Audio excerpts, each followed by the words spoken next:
أعوذ بالله من الشيطان الرجيم بسم الله الرحمن الرحيم الحمد لله رب العالمين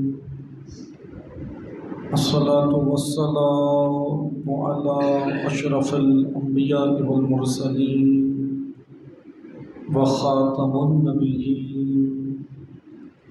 سيدنا ومولانا وعلى رسوله الكريم وأهل بيته الطيبين الطاهرين المعصومين المظلومين. أما بعد، قال الله تبارك وتعالى في كتابه المجيد وفرقانه الحميد بسم الله الرحمن الرحيم إنما يريد الله ليذهب عنكم الرجس أهل البيت ويطهركم تطهيرا.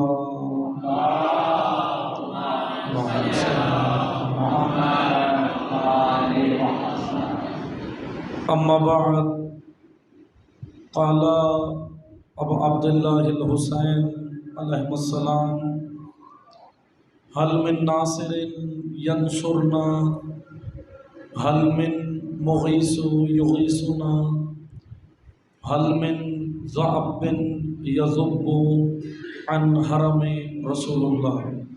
درود پڑھیے محمد والے محمد.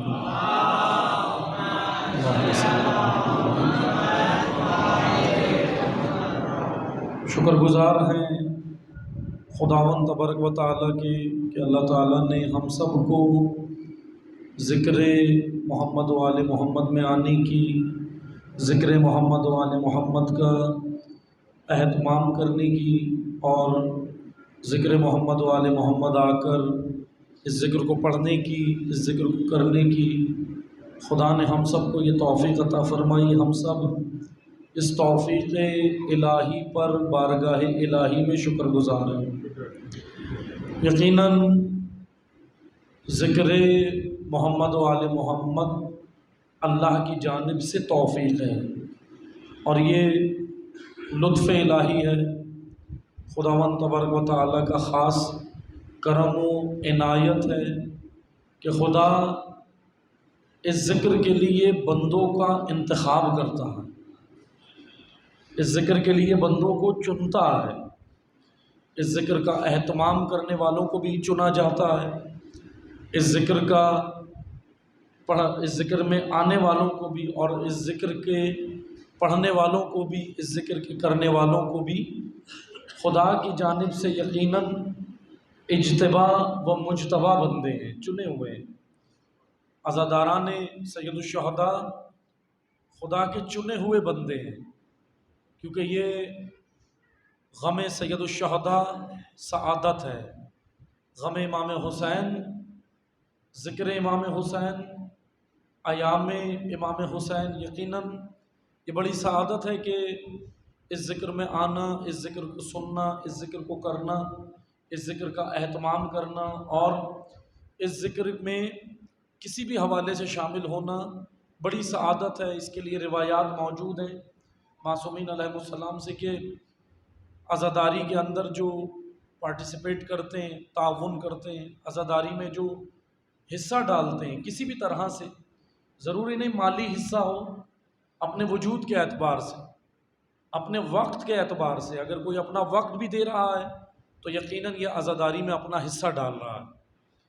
اگر یہ اپنا مال دے رہا ہے، حصہ ڈال رہا ہے، اگر یہ کسی اور طریقے سے تعاون کر رہا ہے تو یقیناً یہ عزاداری میں اپنا حصہ ڈال رہا ہے۔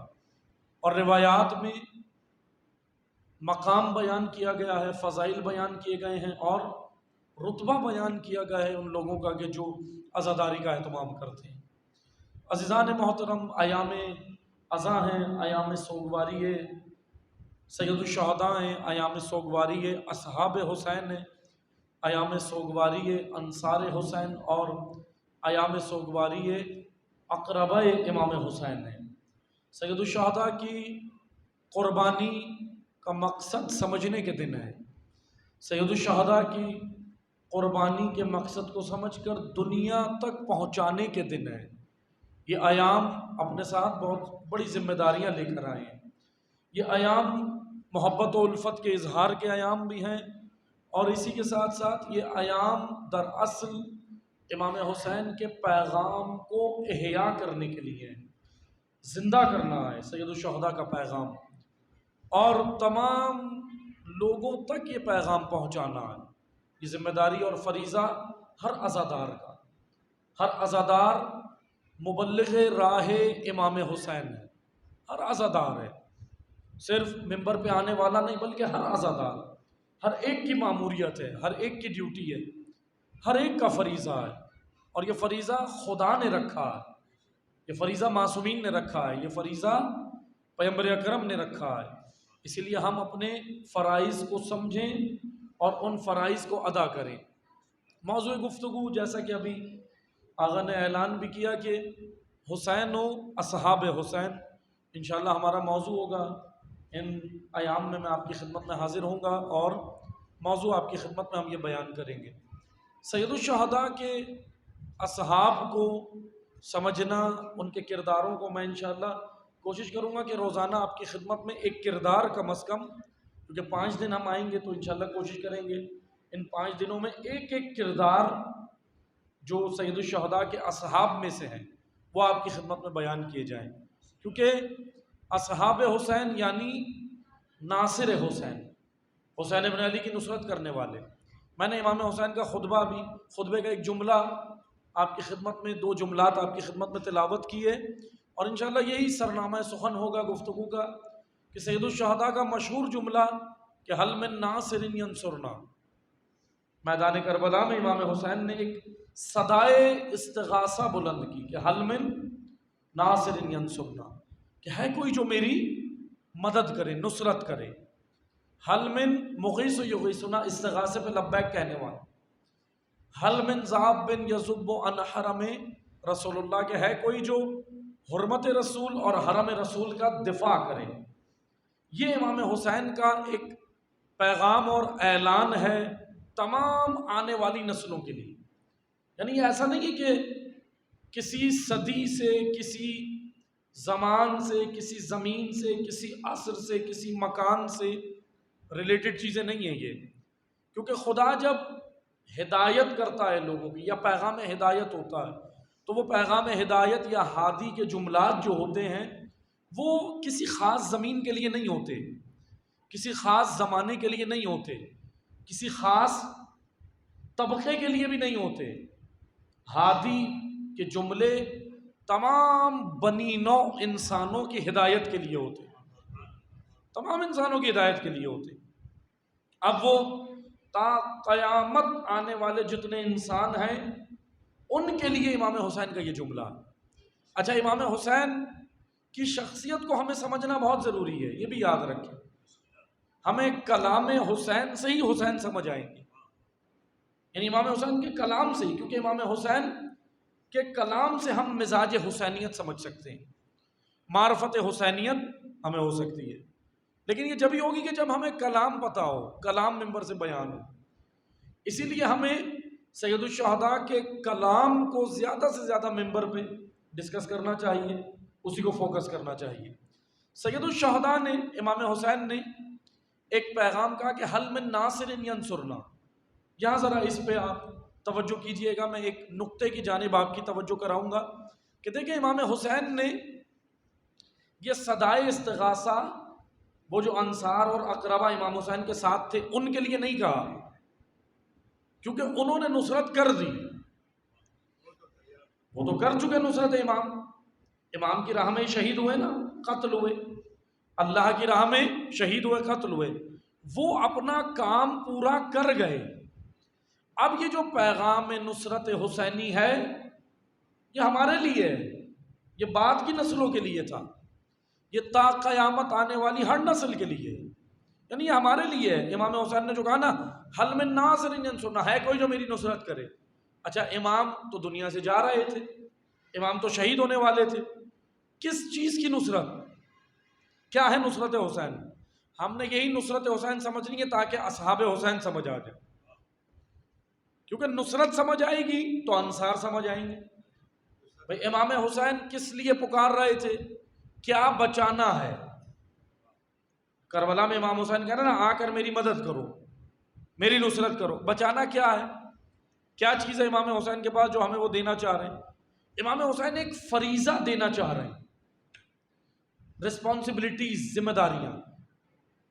کیونکہ جو رسپانسبل نہیں ہے، معذرت کے ساتھ میں یہ جملہ ایسے نہیں کہہ رہا، روایات کے جملے ہیں کہ جو رسپانسبل انسان نہیں ہے، جو ذمہ دار نہیں ہے، وہ محب تو امام کا ہو سکتا ہے لیکن شیعہ نہیں ہے. بالکل ایسے ہی ہے.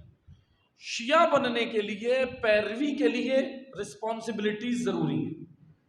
اچھا وہی رسپانسبلٹیز ہم ڈسکس کریں گے ان مجالس میں کہ بھئی وہ رسپانسبلٹیز کیا ہیں، وہ ذمہ داریاں کیا ہیں. آج 1445 ہجری میں بیٹھا ہوں، 2023 میں بیٹھا ہوں، میں امام حسین کی نصرت کیسے کروں؟ امام تو 61 ہجری میں اپنا کام کر کے چلے گئے. اچھا اب چلیں، سوال یہ بنتا ہے کہ بھائی امام زمانہ ان کے وارث ہیں، ٹھیک ہے امام حسین کے وارث ہیں. اگر امام زمانہ ظاہری طور پہ ہوتے تو بھی سمجھ آتا کہ امام کا میں ساتھ دوں تو نصرت ہو جائے، پھر امام حسین کا پیغام پورا ہو جائے. یہ بالکل ایسے ہے کہ جیسے قرآن کریم میں اللہ تعالیٰ کا کہنا ہے کہ وَإِذْ أَخَذَ مِيثَاقَ النَّبِيِّينَ، ہم نے انبیاء سے میثاق لیا، وعدہ لیا، انبیاء سے ہم نے وعدہ میثاق لیا. کیا وعدہ لیا خدا نے؟ تمام انبیاء، تمام نبیوں سے خدا نے ایک وعدہ اور میثاق. میثاق کہتے ہیں عہد، میثاق کہتے ہیں ذمہ داری، میثاق کہتے ہیں کاندھے کے اوپر ذمہ داری لینا، بوجھ اٹھانا، یہ میثاق ہے. وَإِذْ أَخَذَ مِيثَاقَ، ہم نے میثاق لے لیا ہے، ذمہ داری لے لیا. اللہ کہہ رہا ہے بھائی نبیوں سے کیا ذمہ داری لی؟ خدا نے کہا ہم نے پچھلے، یعنی ابھی پیغمبر اکرم کے علاوہ ایک بات ہو رہی ہے، حضور کے علاوہ، یہ آیت حضور کے علاوہ دیگر انبیاء کی رسپانسبلٹیز بتا رہی ہے. اللہ تعالیٰ کا فرمان ہے کہ ہم نے انبیاء سے میثاق لیا. کون سے انبیاء؟ رسول کے علاوہ، پیغمبر اکرم کے علاوہ.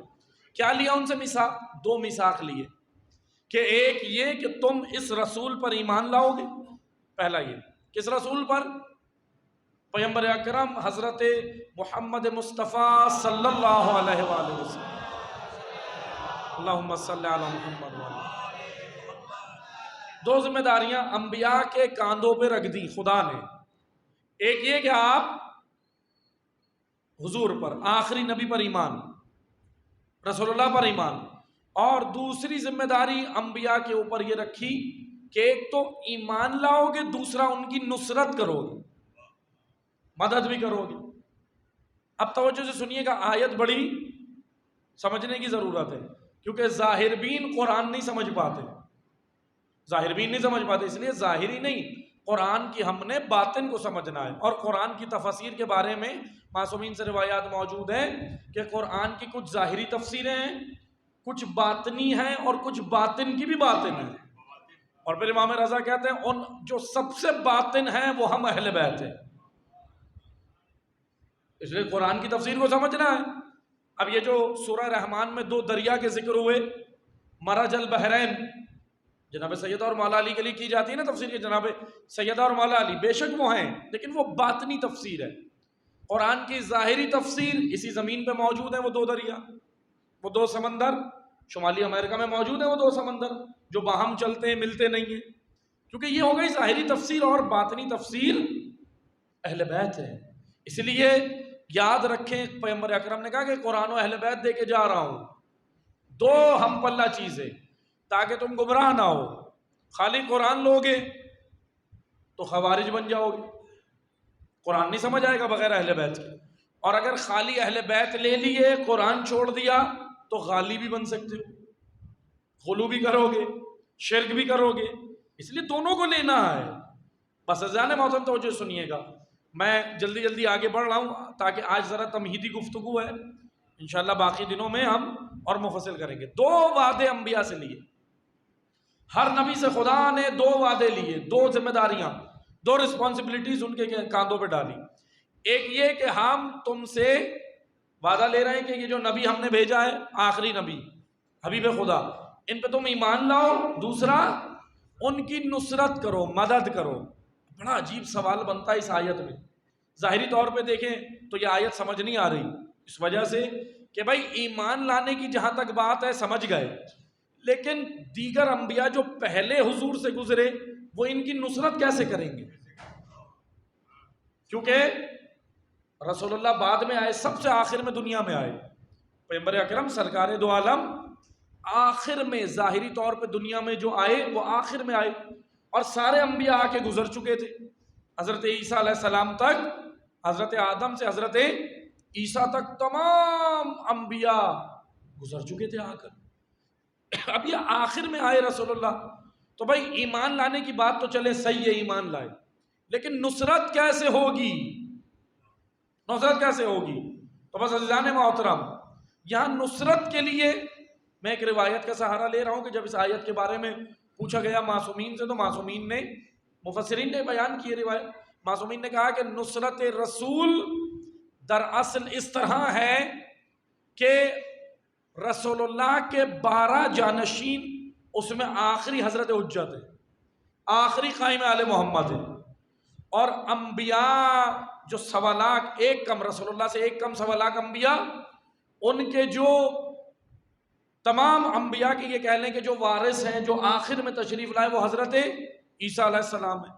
تو جب حضرت قائم ظہور کریں گے تو خدا عیسیٰ علیہ السلام کو بھی بھیجے گا، تو قائم رسول اللہ کے نمائندے ہوں گے، عیسیٰ تمام انبیاء کے ہوں گے۔ تو عیسیٰ علیہ السلام جب حضرت قائم آل محمد کی نصرت کریں گے، مدد کریں گے، تو اس آیت کی تفسیر پوری ہو جائے گی کہ ہم نے کہا تمہیں کہ ایمان بھی لاؤ اور نصرت رسول بھی کرو۔ یعنی نصرت رسول کیسے ہوگی؟ جب حضرت حجت کا ساتھ حضرت عیسیٰ دیں گے، نصرت کریں گے، مدد کریں گے، کیونکہ حضرت عیسیٰ نمائندگی کریں گے تمام انبیاء کی، اور رسول اللہ کی نمائندگی 12ویں جانشین کریں گے۔ تو اس طرح نصرت امام۔ اب توجہ سنیے گا، ہمارا موضوع یہی ہے کہ بھائی اب سوال یہ بنتا ہے، امام حسین نے کہا حل من ناصر ینصرنا، ہے کوئی میری استغاثے پہ لبیک کہنے والا، ہے کوئی میری مدد کرنے والا، نصرت کرنے والا؟ اب امام حسین تو دنیا سے چلے گئے ظاہری طور پر، بعد کے ائمہ آتے رہے، چلے گئے، حتیٰ کہ ہم جس دور میں بیٹھے ہیں اس میں تو 12ویں بھی سامنے نہیں ہے، ہمارے 12ویں ہیں سامنے، ظاہری طور پہ سامنے، ان آنکھوں سے ہم 12ویں کو دیکھ سکتے ہیں، سرکار قائم آل محمد کو آپ دیکھ سکتے ہیں آنکھوں سے؟ نہیں۔ اب وہ بھی پردہ غیب میں، تو مشکل تو یہی کھڑی ہو گئی نا، نصرت کریں کیسے؟ سوال تو یہی بنتا ہے کہ ظاہری طور پہ چلے امام ہوتے تو ہم امام کے کہنے پہ لبیک کہتے، جو وہ کہتے ہم کرتے رہتے، یہ نصرت امام ہو جاتی، لیکن اب امام چلے گئے پردہ غیب میں۔ اب یہ ہے دور غیبت، لیکن بہرحال یہ جو دور غیبت جملہ کہا جاتا ہے نا، یہ جملہ صحیح نہیں ہے، علمی جملہ نہیں ہے، اصل میں کہنا چاہیے عصر ظہور۔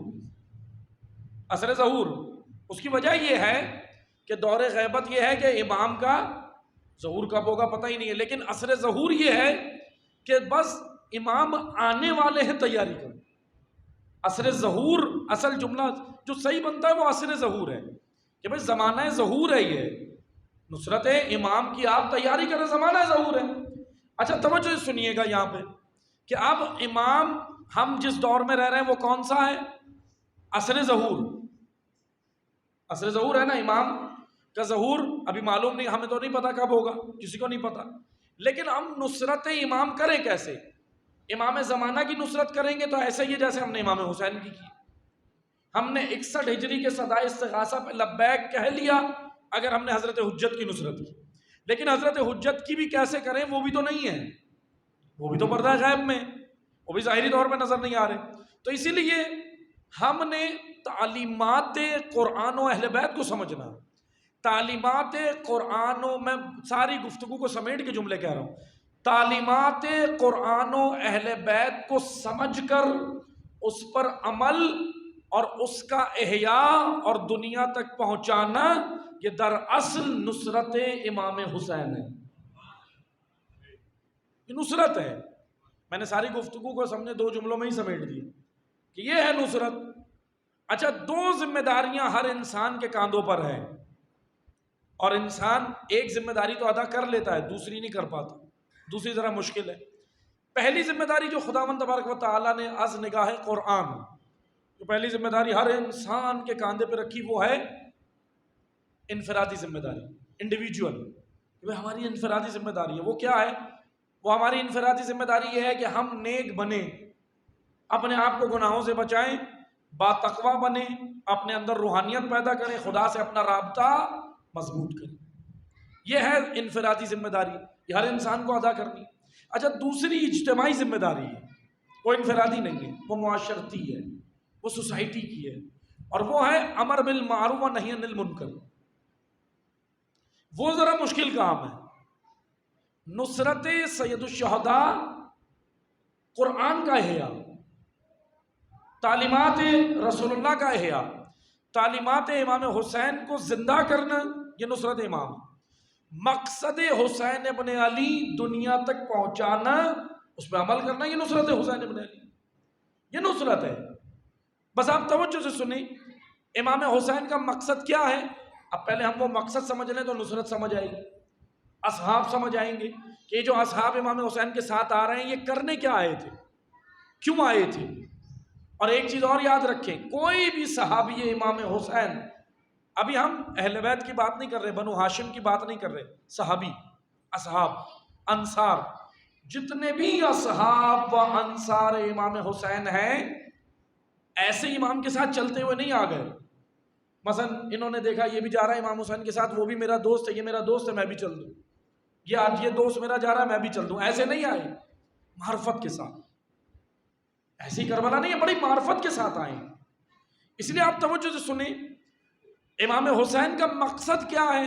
وہ مشہور اسٹیٹمنٹ امام حسین ہے مدینہ سے نکلتے ہوئے, کیا ہے کہ میرا مدینہ سے نکلنے کا مقصد کیا ہے؟ امر بالمعروف اور نہی عن المنکر. بس یہ مشہور امام حسین کا اسٹیٹمنٹ ہے, بیان ہے.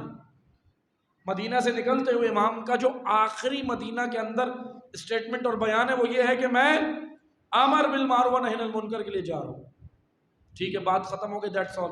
اب امام نکل گئے, مکہ آ جاتے ہیں, مکہ میں اپنی تحریک کو چلاتے رہتے ہیں. صحیح ہے, مکہ میں رہتے ہیں, قیام کرتے ہیں 4 مہینے تک.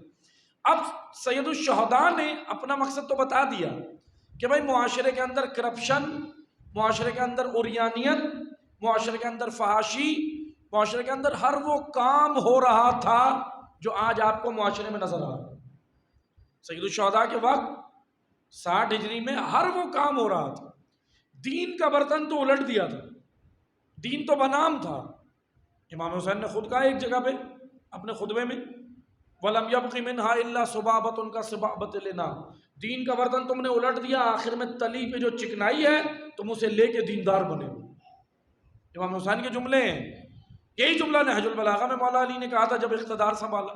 جیسے 25 سال بعد رسول اللہ کے جب اقتدار میں آئے, مولا علی کہا کہ دین کا برتن تم نے الٹ دیا ہے, آخر میں چکنائی ہے. آخر میں دیکھا ہے نا, جب ہم سالن پکاتے ہیں پتیلی کے اندر, پتیلی میں سے سالن نکال دیں, آخر میں تلی, نیچے جو تلی ہوتی ہے اس میں کیا بچتی ہے؟ چکنائی. دین کا برتن الٹ دیا, چکنائی کو لے کر تم سمجھ رہے ہو تم دیندار ہو. یہ امام حسین نے اپنے معاشرے کو خطاب کیا تھا, تمام لوگوں کو خطاب کیا تھا, مکہ میں, کربلا میں, مختلف مقامات پہ یہ خطاب کیا تھا مدینہ والوں کو کہ بھائی دین تمہارے پاس نہیں ہے، حالانکہ وہ سب دیندار تھے، نماز روزہ حج زکوٰۃ سب کچھ تو کر رہے تھے، لیکن وہی بات توجہ سنیے گا کہ انفرادی ذمہ داریوں کو ادا کر رہے تھے لیکن اجتماعی فریضہ بھول گئے، اور بہت سارے لوگ بھولے نہیں تھے، ادا نہیں کر رہے تھے۔ بھائی میں سوال کرتا ہوں، توجہ سنیے گا، دیکھیں تاریخ اسلام کی بڑی شخصیات ہیں، صحابہ رسول ہیں، جناب عبداللہ ابن عباس ہیں، عبداللہ ابن عمر ہیں، عبداللہ ابن زبیر ہیں، بڑی شخصیات ہیں، مکہ میں آ کے امام حسین سے ملے ہیں، امام سے بات چیت ہے، ان کے ڈائلاگ موجود ہیں، امام حسین کے موجود ہیں، سب آ کر ملے ہیں۔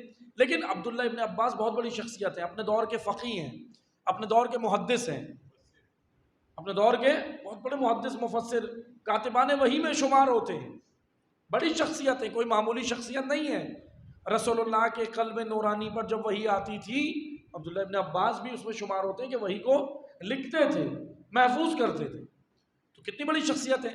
لیکن مکہ میں امام حسین سے ملاقات کرتے ہیں، اور مکہ میں امام حسین آتے تو ہیں، یعنی یہ کوئی خدا نخواستہ کوئی خراب شخصیت نہیں ہے، گناہ گار نہیں ہے، نیک انسان، نیک انسان اور معرفت رکھنے والے انسان ہیں۔ ایسا نہیں ہے کہ معرفت نہیں رکھتے، معرفت بھی رکھتے تھے، لیکن مکہ امام حسین سے آ کے مکہ میں ملتے ہیں اور واپس چلے جاتے، ساتھ نہیں دیتے، امام حسین کے نصرت کے لیے تیار نہیں ہیں۔ ہاں مشورہ امام کو دیتے ہیں کہ آپ بھی قیام نہ کریں، آپ بھی ذرا خاموش ہو جائیں، مشورہ تو ضرور دیتے ہیں لیکن نصرت کے لیے تیار نہیں ہیں۔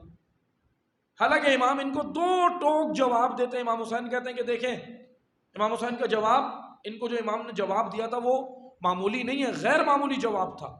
امام حسین نے کہا تھا کہ یبن ام، اے میرے چچا زاد، کیا آپ کو میرے جد کے جملے یاد نہیں ہیں؟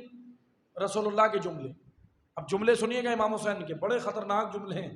امام حسین نے کہا کہ آپ کو میرے جد کے، میرے جد نانا کے میرے جملے وہ یاد نہیں ہیں؟ یاد تھے، امام ذرا ریپیٹ کر رہے تھے، تکرار کرا رہے تھے۔ امام نے کہا میرے نانا نے کیا کہا تھا؟ اب ذرا خاموش ہو گئے، سننے لگے، کہا کہ میرے نانا نے کہا تھا نا کہ جو حسین کا ساتھ دے گا وہ قوم سرخرو ہوگی، وہ قوم نجات پائے گی جو حسین ابن علی کا ساتھ دے گی۔ لیکن جس قوم نے حسین چھوڑا، جملے ہیں امام حسین کے مکہ میں، امام نے کہا آپ کو میرے نانا کے جملے یاد ہیں، جس نے امام حسین کا ساتھ دیا وہ نجات پائے گا، لیکن جس نے حسین ابن علی کا ساتھ چھوڑا اس قوم کی حالت خدا فرام المرا سے بدتر کر دے گی۔ فرام عربی زبان کا جملہ ہے، جا کے پڑھ لیے گا، فیر الف میم فرام عربی میں کہتے ہیں عورت کے استعمال شدہ نجس کپڑے۔ امام حسین نے کہا اس قوم کی حالت جو حسین کی نصرت نہیں کرے گی اللہ فرام المرا سے بدتر کر دے گا، اور ہوئی نہیں، ہو گئی۔ واقعہ ہررا ہوتا ہے، مدینہ تاراج کر دیا جاتا ہے، تاریخ ہے، میں یہ جوانوں اور بچوں کے لیے عرض کر رہا ہوں، بزرگان بہتر جانتے ہیں تو مجھے سنیے گا۔ واقعہ ہررا ہوتا ہے، کربلا کے 3-4 سال بعد واقعہ ہررا ہو گیا، مدینہ تاراج کر دیا، مدینہ میں مسجد نبوی میں گھوڑوں کا استبل بنا دیا۔ یزید کی حکومت میں ہو رہا نا، مسلم ابن عقبہ کی سربراہی میں لشکر آ جاتا ہے، یہ سب کچھ ہو جاتا ہے۔ یہ کیا تھا؟ یہ فرام المرا سے بدتر۔ مدینہ اب اٹھ رہا ہے، اب اٹھ رہا ہے، جنگ کے لیے تیار ہوا، لیکن سب کے سب مار دیے جاتے، کامیابی نہیں ملتی۔ توابین کا لشکر کوفہ سے اٹھتا ہے 4000 کا، مار دیے جاتے ہیں، کامیابی نہیں ملتی، رزلٹ اور نتائج بہترین ان کی تحریکوں کے نہیں آ رہے، لیکن کربلا کی تحریک کے نتائج آج تک آ رہے ہیں۔ توجہ ہے آپ کی؟ یہاں ہم نے ایک چیز سمجھنی ہے کہ یہ ہے لانگ ٹرم پلاننگ،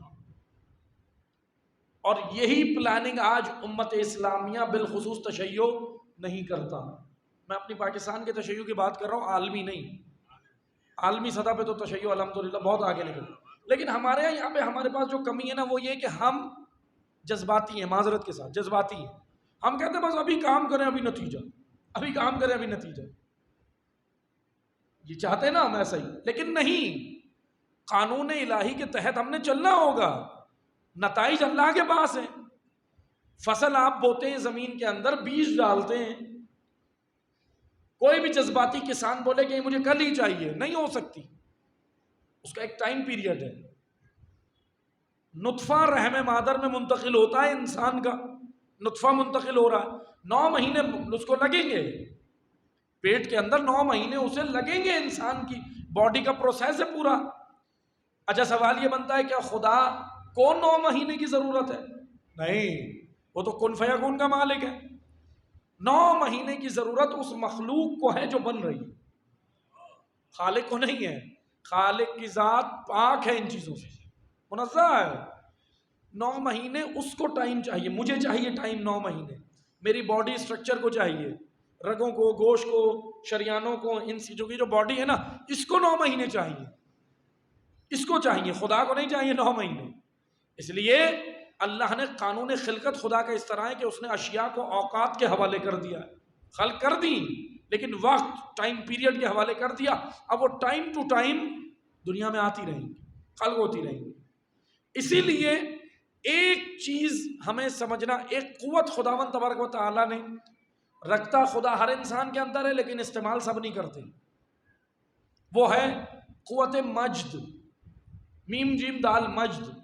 قوت مجد کہتے ہیں ڈیسیشن میکنگ پاور، فیصلہ بر وقت اور اچھا فیصلہ کرنے کی صلاحیت۔ اچھا یہ سب میں نہیں ہوتی، یہ سب میں نہیں ہوتی۔ عالم بڑے سے بڑے ہیں آج، لیکن ڈیسیشن میکنگ پاور نہیں ہے ان میں، ایسے فیصلے کر جاتے ہیں جس کے نتائج اچھے نہیں آتے، فیل ہو جاتا ہے کام۔ اسی لیے قوت مجد یہ وجود انسان میں موجود ہے، لیکن استعمال ہر کوئی نہیں کرتا۔ اب آپ دیکھیں نا، مثال کے طور پہ جس وقت انقلاب کامیاب ہونے والا تھا ایران میں، تو امام خمینی کو بڑے اس وقت کے مراجع نے بھی یہ مشورہ دیا کہ بھئی آپ نے جو کال دے دی ہے نا باہر نکلنے کی، ایرانیوں کو جو کال دے دی ہے کہ بھئی باہر نکلیں، آئیں، تو خون خرابہ ہم بہت زیادہ دیکھ رہے ہیں، مسائل ہوں گے، اگر آپ واپس لے لیں اپنا یہ فتویٰ کال جو بھی ہے، واپس لے لیں اگر اپنا پیغام۔ تو امام خمینی نے کہا کہ سنیں، اگر یہ قوم اس دن باہر نہیں نکلی تو پھر کبھی نہیں نکلی۔ یہ ہے ڈیسیشن میکنگ پاور، یہ ہے مجد۔ اور واقعاً جو فیصلہ انہوں نے کیا اس کا نتیجہ آج تک دیکھ لیں، نائجیریا ہے، یمن ہے، لبنان ہے، یہ نتائج ہیں امام خمینی کی تحریک کے، امام خمینی کے انقلاب، اس کے نتائج ہیں۔ اسی لیے عزیزان محترم، بڑے بڑے مراجع فقہا موجود ہیں، خدا نہ خواستہ اب یہ جملہ کہنے سے کسی کی توہین نہیں ہے، یہ نہ کسی کو کرٹیسائز کیا جا رہا، نہ کسی کو تنقید ہے، لیکن ایک ڈیسیشن میکنگ پاور سب میں نہیں ہوتی۔ ڈیسیشن میکنگ پاور کے لیے بصیرت بہت زیادہ چاہیے ہوتی۔ علم جب وجود انسانی میں ارتقا کرتا رہتا ہے تو پھر وہ جب 100% پہنچتا ہے تو پھر بصیرت آتی۔ اس لیے فوراً ہم جیسے ہم مجھ جیسے طالب علم ہیں، ہم سمجھیں کہ بڑے بصیرت والے، نہیں بھائی، بصیرت آتی ہی جب ہے کہ جب علم ارتقا کرتا ہے وجود انسانی میں، علم رشد کرتا ہے، علم گروتھ پاتا ہے۔ پتہ چلے میں پہلے چیپٹر پہ ہی رکا ہوا ہوں اور میں اپنے آپ کو عالم سمجھوں، نہیں، ابھی میں اس چیپٹر پہ پہنچا ہی نہیں جہاں بصیرت آتی ہے۔ آگہی و معرفت اور چیز ہے، بصیرت اور چیز ہے۔ آگہی و معرفت تو جلدی آ جاتی ہے، بصیرت دیر سے آتی ہے۔ جناب عبداللہ ابن عباس میں آگہی بھی تھی، معرفت بھی تھی، لیکن بصیرت کی کمی تھی۔ لیکن سید الشہداء میں بصیرت کتنے اعلیٰ درجے پہ تھی۔ ابھی ہم تھوڑی دیر کے لیے ذرا اپنے ذہنوں کو، امام حسین کو ابھی تھوڑی دیر کے لیے امام معصوم سمجھ کے نہیں سوچیں۔ اگر آپ صرف بشر کی طرح بھی سمجھ کے سوچیں گے تو امام حسین کی بصیرت اس وقت بھی تمام انسانوں سے اعلیٰ تھی، کیونکہ دیکھیں بشری پہلو خدا نے ان کے اندر رکھا ہے، لیکن وہ عام بشر نہیں ہے ہماری طرح، بشر میں بھی ان کا اعلیٰ مقام۔ اس لیے توجہ سنیے گا، سید الشہداء امام حسین نے جو فیصلہ کیا، کہا کہ دیکھیں 60 ہجری جس وقت امام نے اپنی تحریک قیام شروع کیا، البتہ جب یکم محرم آئی تو 61 ہو گئی ہجری، لیکن 60 میں شروع کیا نا 28 رجب کو، 28 رجب جب مدینہ چھوڑا تو ظاہری امام حسین نے جو اپنا قیام شروع کیا وہ تو 28 رجب تھی، ظاہری، باطنی نہیں، باطن میں تحریک پہلے سے چل رہی تھی۔ وہ جو 50 ہجری میں امام حسن کی شہادت ہوئی اور 60 ہجری میں امیر شام واصل جہنم ہوا، یہ جو 10 سال تھے یہ باطنی تحریک کے دن تھے امام حسین۔ بہرحال وہ بھی ایک بڑا خوبصورت موضوع ہے کہ وہ 10 سال امام حسین نے کیا کیا، وہ پیچھے جائیں ہم 10 سال تو امام حسین کی تحریک کے وہ باطنی تحریک اندر اندر چل رہی تھی۔ ہاں ظاہری طور پر 28 رجب کو آغاز ہوگی، ظاہری طور پر۔ اب امام حسین نے جس وقت 28 رجب 60 ہجری جو اپنے قیام کے لیے امام نے چنا وہ بالکل درست وقت تھا۔ اگر امام حسین آگے پیچھے وقت کو کرتے تو کربلا کے یہ نتائج نہ آتے جو آج تک آ رہے ہیں۔ اسی لیے ڈیسیشن میکنگ پاور مجد کی ضرورت ہے۔ بس عزیزان محترم جذباتی فیصلے نہیں، آج یہ قوت مجد جانتے کہاں ہیں؟ معذرت کے ساتھ بلا مغالطہ کہوں گا، ہمارے اندر نہیں ہے، یہودیوں میں ہے، اسرائیل میں ہے۔ ان کی پلاننگ آج جو مڈل ایسٹ میں ہو رہا ہے، جو مڈل ایسٹ میں آج جو کچھ ہو رہا ہے نا، سیونسٹ کی پلاننگ، زائنسٹ کی پلاننگ، صہیونیوں کی جو پلاننگ ہے یہ جو آج جو کچھ مڈل ایسٹ میں ہو رہا ہے، آپ کیا سمجھتے ہیں یہ کب سے شروع ہوا ہوگا؟ 10 سال پہلے، 20 سال پہلے، 25 سال پہلے، 50 سال پہلے؟ نہیں، 250 سال پہلے سوئٹزرلینڈ کے 5 یہودیوں نے مل کے کتاب لکھی تھی، اس میں یہ پلاننگ ڈالی تھی 250 سال پہلے۔ اور ان کے اندر کوالٹی یہ تھی کہ وہ 5 کے 5 جذباتی لوگ نہیں تھے، بہت لانگ ٹرم پلاننگ کرنے والے تھے، انہوں نے لانگ ٹرم پلاننگ کی تھی۔ وہ یہ نہیں چاہ رہے تھے، وہ کامیابی کا صحرا اپنے اوپر لینا نہیں چاہ رہے تھے۔ معذرت کے ساتھ آج ہمارے اندر کمی یہ ہے، میں بلا تفریق بات کر رہا ہوں تمام تشیعوں کی، آج ہمارے اندر کمی یہ ہے کہ ہم کام کرنے سے زیادہ فوکس کرتے ہیں کامیابی کا صحرا پہننے میں، کہ یہ صحرا کس کے سر جائے گا۔ اس سے بہتر ہے کہ ہم کام پہ توجہ دیں، فوکس کریں تربیت پہ، لوگوں کو شعور دیں، تعلیم و تربیت کریں، آگاہی دیں، لیکن ہمارا سارا فوکس ہوتا ہے کہ میرے ہاتھ سے ہو جائے، میرے ہاتھ سے ہو جائے۔ مثلا معذرت کے ساتھ انتہائی معذرت کے ساتھ، میں کسی کو کرٹیسائز نہیں کر رہا، ایک جنرل بات کر رہا ہوں، انتہائی معذرت کے ساتھ اگر کسی غریب مستحق کی ایک مدد بھی کرنی ہے نا، ایک راشن کا پیکٹ دینا ہے، تو بھی میں اپنی بات کر رہا ہوں، مجھ جیسا انسان یہ نہیں چاہے گا کہ اس کے ہاتھ سے ہوگا، چاہے گا رک جاؤ میں آ رہا ہوں، جب تک میں اپنی تصویر نہ بنا لوں، میں نہ آ جاؤں منظر عام پہ، میں چاہتا ہوں کام میرے ہاتھ سے ہی ہو۔ یہ سوچ آج ہمیں ناصر حسین نہیں بننے دے گی، یہ نصرت سے دور کر رہی ہے یہ سوچ۔ 250 سال پہلے سوئٹزرلینڈ کے اندر بیٹھ کر 5 یہودی پلاننگ کر لیتے ہیں مسلمانوں کو تباہ کرنے کی۔ کتاب ان کی بعد میں چھپتی ہے، لیکن یہ پلاننگ ان کی میٹنگ 250 سال پہلے کی، کتاب تو بعد میں آ کے چھپی، ان کے بھی 50 سال بعد یہ کتاب چھپی۔ لیکن the Zionist plan of Middle East, آج بھی یہ کتاب موجود ہے، گوگل پہ آپ سرچ کر سکتے ہیں، the Zionist plan of Middle East, صہیونیوں کی مڈل ایسٹ کے بارے میں پلاننگ، کہ کیسے انہوں نے کرنا ہے، قبضہ کیسے کرنا ہے، کہاں کہاں کرنا ہے۔ آج جتنا بھی یہ ہرج و مرج نظر آ رہا ہے اسرائیل کا، وہ آج سے نہیں ہے، ان کی پلاننگ پہلے سے ہے۔ تو اس لیے اب آپ اس کو یہودیوں کے فضائل کہہ لیں یا جو بھی کہہ لیں، لیکن ان کے اندر یہ کوالٹی ہے کہ وہ جذباتی لوگ نہیں ہیں، اور ہمارے اندر یہ خامی ہے کہ ہم جذباتی ہیں۔ اہل کوفہ کے اندر یہی خرابی تھی، مولا علی نہج البلاغہ میں انہیں یہی کہہ رہے ہیں کہ تم جذباتی مزاج لوگ، اور یہ جذباتی مزاج لوگ ہمیشہ حکمت سے نہیں چل پاتے، بصیرت نہیں ہوتی نا، کیونکہ اچھا اگر کوئی بابصیرت کوئی کام کرے تو جذباتی آدمی اس کو کرنے نہیں دیتے، وہ کیا کرے گا کہ اس کے اندر کوئی مسئلہ ہے۔ تو اس لیے ہمیں عزیزان محترم بصیرت کی ضرورت ہے نصرت کے لیے۔ یہ جو کربلا آ رہا ہے نا، یہ 72 تو دیکھیں امام کی فوج ہے، شہداء 72 نہیں ہے، شہداء 250 کے قریب ہے۔ اب میں آپ کے ذہنوں کو کنفیوز نہیں کر رہا کہ نئی چیز لے آئے، نہیں، مسند مقاتل میں شہدائے کربلا کی تعداد 250 کے لگ بھگ ہے، قریب 170 175 160 ایسے ذکر ہوئی۔ اب بہرحال آپ جو لوگ کربلا گئے وہ بھی جانتے ہیں، جو نہیں گئے خدا سب کو انشاءاللہ کربلا لے کر جائے۔ تو آپ وہاں جا کر دیکھیں گے تو وہاں بھی جو شہداء کی فہرست ہے، جو نام لگے ہوئے ہیں، وہ 72 نہیں ہیں، کیونکہ اب اس کا مطلب یہ ہوا کہ 72 امام کی وہ فوج ہیں، وہ لوگ ہیں جو چلیں امام کے ساتھ، 70 یا 70 پلس ہیں وہ فقط جو شامل ہوتے رہے ساتھ۔ لیکن جب امام وہاں پہنچے ہیں تو بہت سارے اور بھی آئے ہیں، حر اور اس کا بیٹا آیا ہے، ان کا غلام آیا ہے، اسی طرح کئی تاریخ کے اندر کئی کردار ہیں جن کے نام نہیں ہیں لیکن امام کی نصرت کے لیے آ گئے۔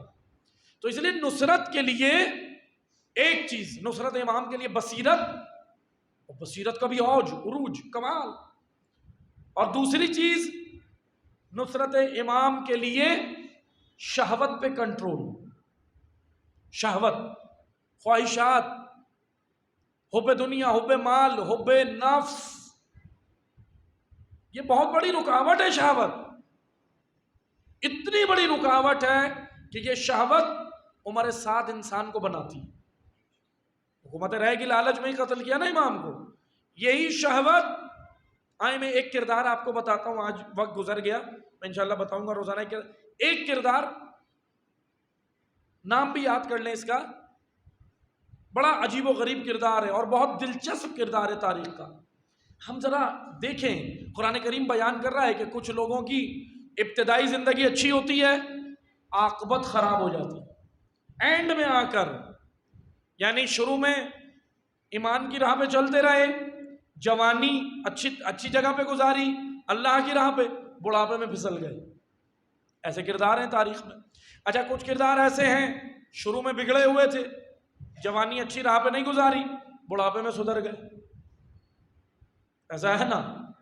اچھا اسی طرح ذرا یہ کردار ہے۔ اچھا خدا کیا ان کے درجات ہیں، بہرحال ابھی ہم اس بحث میں نہیں جاتے کہ ان کا کیا درجہ ہے کیا نہیں ہے، لیکن ایک چیز یاد رکھیں، یہ بڑے عجیب و غریب کردار، ان میں سے ایک کردار ایسا ہے، تاریخ کے بڑے بڑے کردار ہیں، اس میں سے ایک کردار ہے عمرو بن حجاج زبیدی، نام یاد کر لیں، عمرو بن حجاج زبیدی۔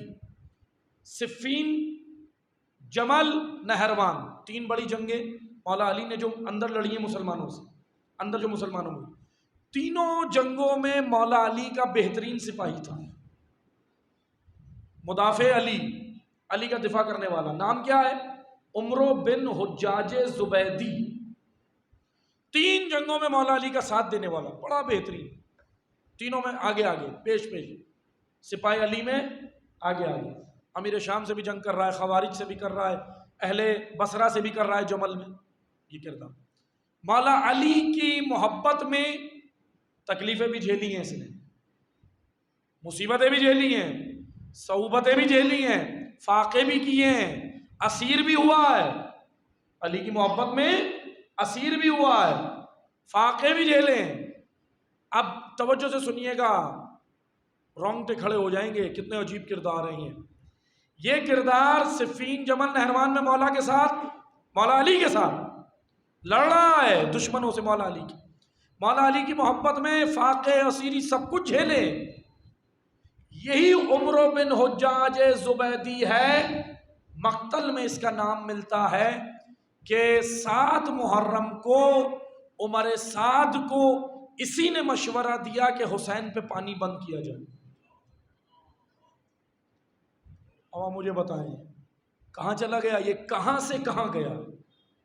یہ گرا ہے، یہ ہے شہوت، یہ ہے خواہشات۔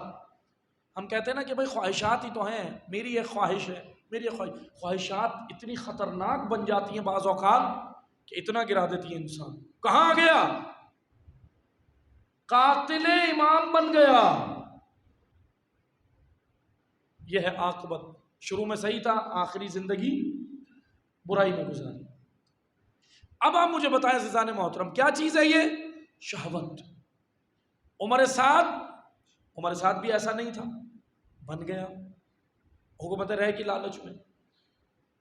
اب آئیں حر کی جانب، حر یہاں آ جاتا ہے حسین بن علی کے لشکر میں، دیکھیں کون سی چیز ہے، بس میں 2 جملے عرض کر کے ذکر مصائب پہ آ رہا ہوں، کون سی چیز ہے جو حر کو وہاں سے یہاں لا رہی، اور کون سی چیز ہے جو عمر سعد کو رشتہ دار ہے مولا علی کا، رشتہ ملتا ہے اوپر جا کے، اوپر شجرہ ملتا ہے عمر سعد کا مولا علی سے، کون سی چیز ہے جو عمر سعد کو یہاں سے وہاں لے گئی، کون سی چیز ہے جو عمر بن حجاج زبیدی کو یہاں سے وہاں لے گئی، کیا ہے جو یہاں سے وہاں لے گئی؟ وہ شہوت تھی، اور جو وہاں سے یہاں لائی وہ عقل تھی، وہ عشق تھا، اور عقل جب 100% وجود انسانی میں عقل جب سالم ہو جائے تو وہ عشق بن جاتی ہے، پھر عاشقوں کے معاملے ہوتے ہیں۔ کربلا عاشقوں کی زمین ہے، اس لیے کہا تھا نا مولا علی نے، یہاں پہ اللہ کے عاشق خون میں غلطہ ہو کے گریں گے، یہ عشاق خدا ہیں۔ نصرت حسین، عاشق رب بننا ہو نصرت حسین۔ بس میں گفتگو کو سمیٹ رہا ہوں، کیا ہے نصرت حسین؟ امام نے کہا حل من ناصر ینصرنا، میری مدد کرو۔ امام تو چلے گئے دنیا سے، مدد اب کیسے کریں؟ ابھی میں 2023 میں امام حسین کی مدد کیسے کروں؟ تو آئیں سنیں، اپنے آپ کو اور اپنی قوم کو جہالت کے اندھیروں سے نکال کر علم کی روشنی میں لانا نصرت حسین ہے، گمراہی سے نکال کر ہدایت کا سفر کرانا نصرت حسین ہے، تعصب کے بت توڑوانا اور ایک ملت یکجا بنانا، وحدت پیدا کرنا، یہ نصرت حسین، گناہوں کو ترک کرنا، راہ خدا پہ آ جانا، یہ نصرت حسین، یہ نصرت حسین ہے۔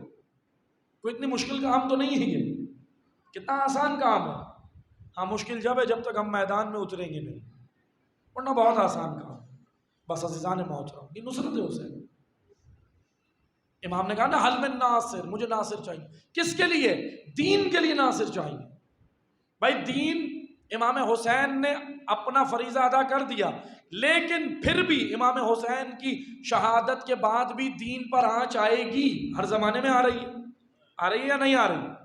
آپ دیکھ لیں، ہر زمانے میں آ رہی، آج بھی دین پر یلغار ہے یا نہیں ہے؟ انٹرنل ایکسٹرنل دونوں ہیں، اندرونی بیرونی دونوں ہیں۔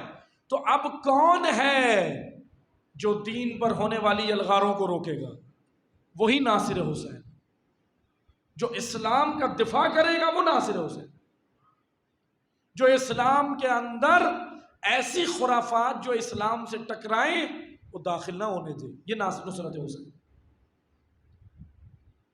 خرافات، تخیلات اور ایسی بے جا چیزیں جو اسلام نہیں ہے، اسلام میں ڈالنا، اسلام میں ڈالنے والوں کا قلع کما کرنا، یہ نصرت حسین ہے، یہ نصرت حسین ہے۔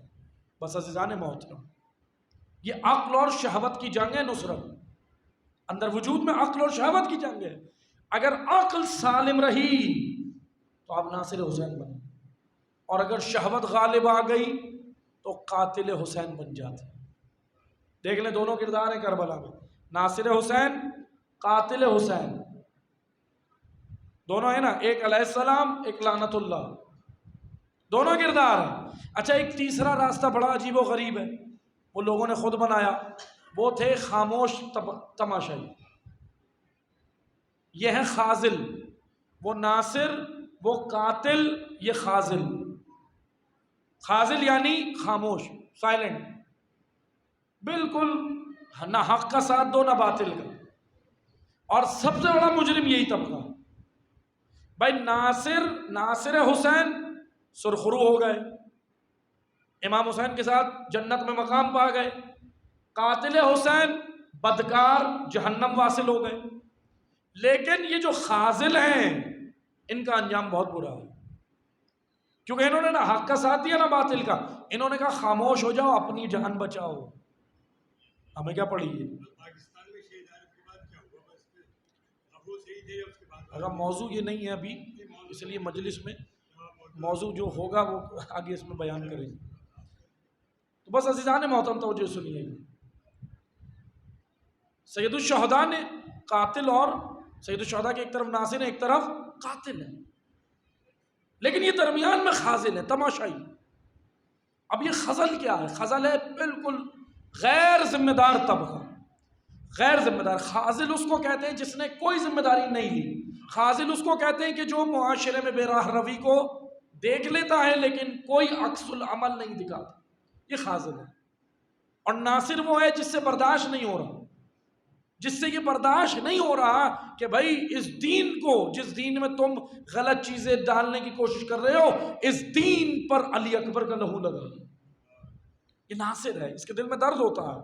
نصرت کے لیے درد چاہیے، نصرت کے لیے اندر وجود میں درد ہونا ضروری ہے. بس عزیزان محترم، نصرت حسین آ کر دیکھیں کون کر رہا ہے نصرت حسین، کون ہے ناصر؟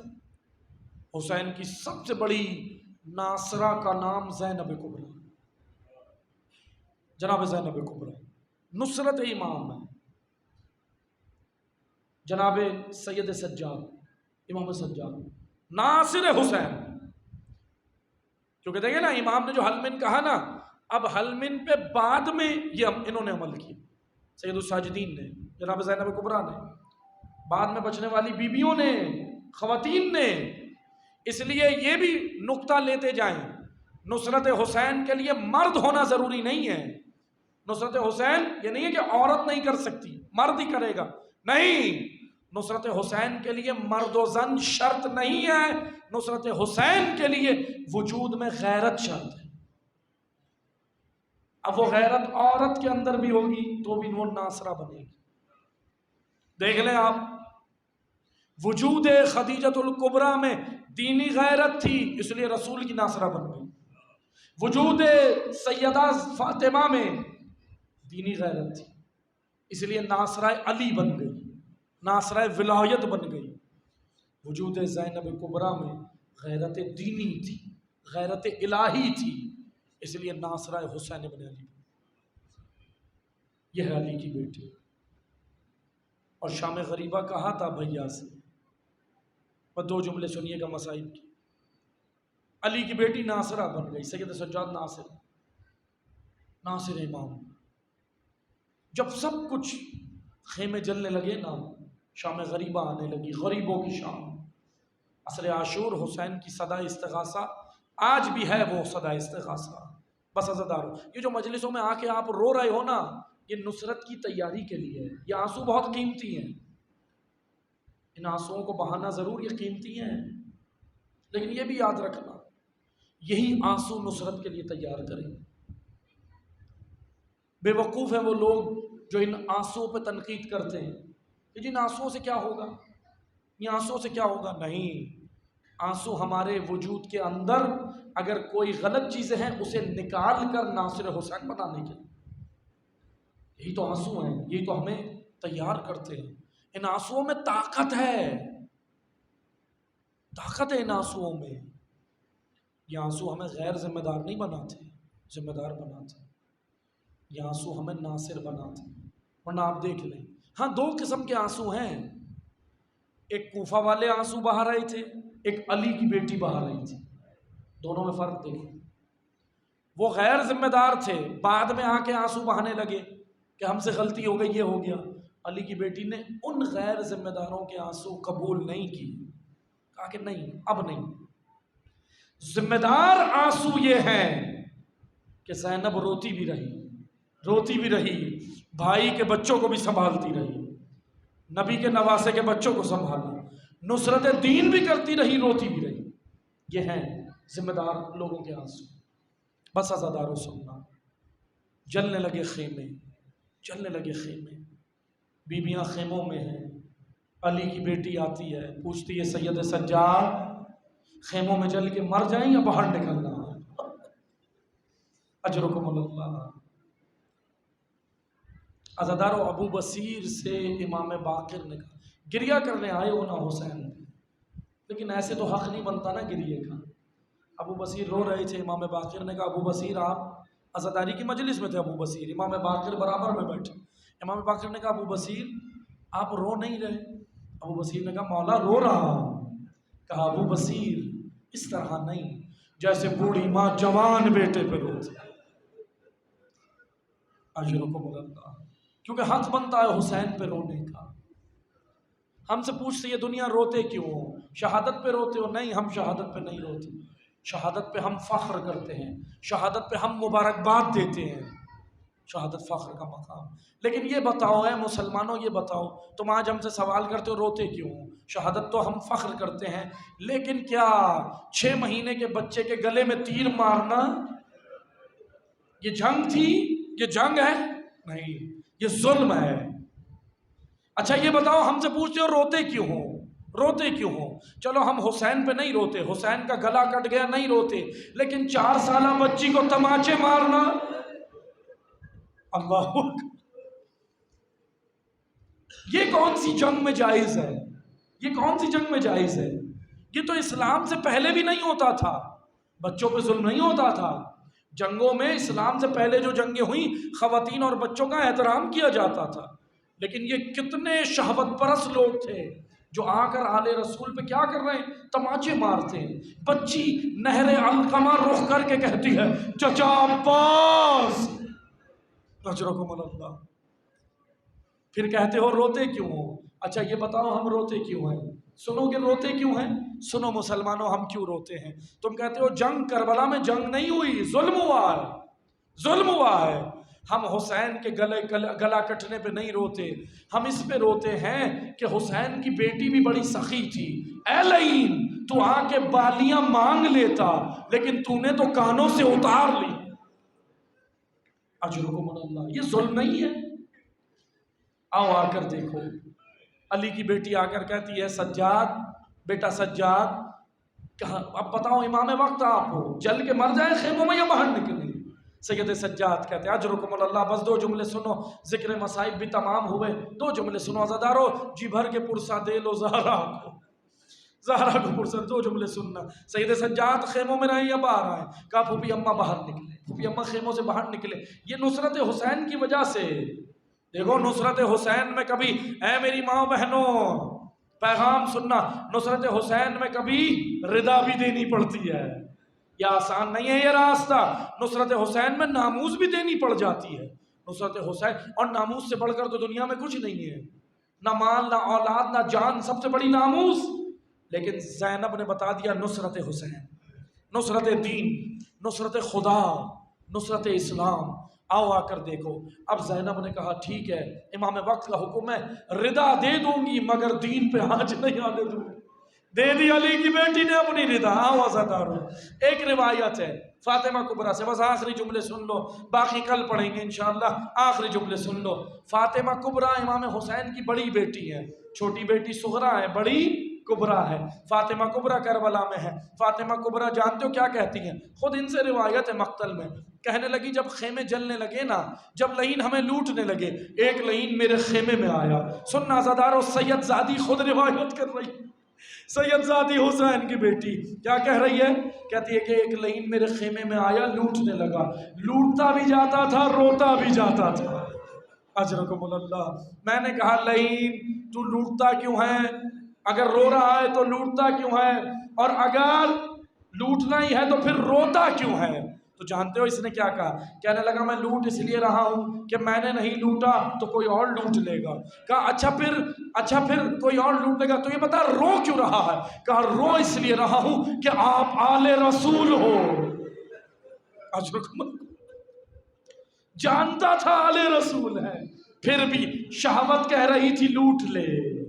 کتنی خطرناک ہے شہوت، یہ شہوت تھی عزاداروں، شہوت کہہ رہی تھی، شہوت اتنی خطرناک ہے کہ حسین کی بیٹی کے سر سے ردا لے لی، اتنی خطرناک ہے شہوت۔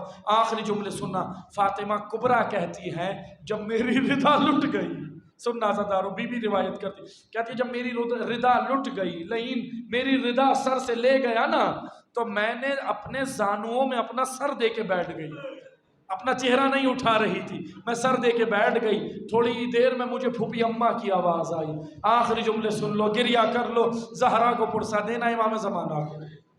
کہتی ہے پھوپھی اماں کی آواز آئی، پھوپھی اماں آ کے کہتی ہے بیٹا فاطمہ، امام کا حکم ہے خیمے سے باہر نکلو۔ خیمہ جل رہا ہے باہر نکلو۔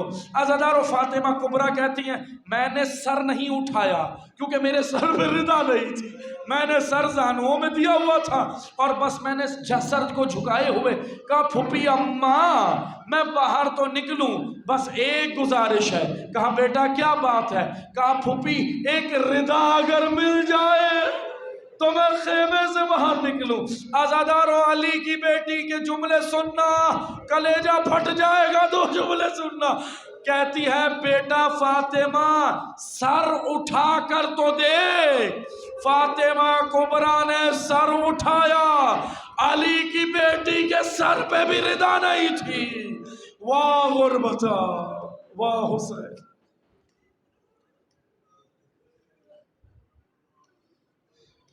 اِنَّا لِلَّهِ وَإِنَّا إِلَيْهِ راجعون وَسَيَعْلَمُ الَّذِينَ ظَلَمُوا أَيَّ مُنقَلِبٍ يَنقَلِبُونَ۔ خدایا خدایا خدایا پروردگارہ ہمارے اپنی بارگاہ میں آنے کو، پروردگارہ عزاداری میں آنے کو، مجلس عزائے امام حسین میں آنے کو پروردگارہ اپنی بارگاہ میں قبولیت عطا فرما۔ پروردگارہ ہم سب کی شرعی حاجات کو مستجاب فرما۔ ان مجالس کا اہتمام کرنے والے برادران کی مومنین کی توفیقات خیر میں اضافہ فرما۔ خدایا جو بے گناہ اسیر ہیں ان اسیروں کو رہائی عطا فرما۔ جو بیمار ہیں خصوصاً حاضرین میں اگر کوئی علیل ہے، خصوصاً جن مومنین نے دعائے صحت کی اپیل کی ہے ان سب کے لیے، اور دنیا میں جہاں کہیں بھی مومنین مومنات میں کوئی علیل ہے پروردگارہ امام سجاد علیہ السلام کے وسیلے شفاء کلی عطا فرما۔ پروردگارہ ملت تشیع میں وحدت و اتحاد عطا فرما۔ تفرقہ ڈالنے والے فتنہ بازوں کو نابود فرما۔ پروردگارہ ہمیں حقیقتاً تعلیمات قرآن و اہل بیت کو سمجھنے کی، اس پر عمل کرنے کی، اس کے مطابق اپنی اور اپنے بچوں کی تربیت کرنے کی توفیق عطا فرما۔ پروردگارہ حقیقتاً نصرت امام حسین ہمیں کرنے کی توفیق عطا فرما۔ پروردگارہ مملکت پاکستان کو استحکام عطا فرما۔ پروردگارہ رہبر معظم سید مقام سید حسن نصر اللہ اور تمام علماء حق کا سایہ، بالخصوص مراجع عظام آیت اللہ عظمہ سید علی حسینی سیستانی حفظ اللہ اور تمام مراجع اور ولی فقی کا سایہ ہمارے سروں پہ دراز فرما۔ پروردگارہ انقلاب اسلامی کو اندرونی بیرونی دشمنوں کی سازشوں سے محفوظ فرما۔ مملکت پاکستان کو استحکام عطا فرما۔ امام عصر کے ظہور میں تعجیل فرما۔ ہمیں امام عصر کے انصار و اعوان میں شمار فرما۔ پروردگارہ امام کے ظہور کی راہ ہموار کرنے کی توفیق عطا فرما۔ ربنا تقبل منا انک انت السمیع العلیم برحمتک یا ارحم الراحمین۔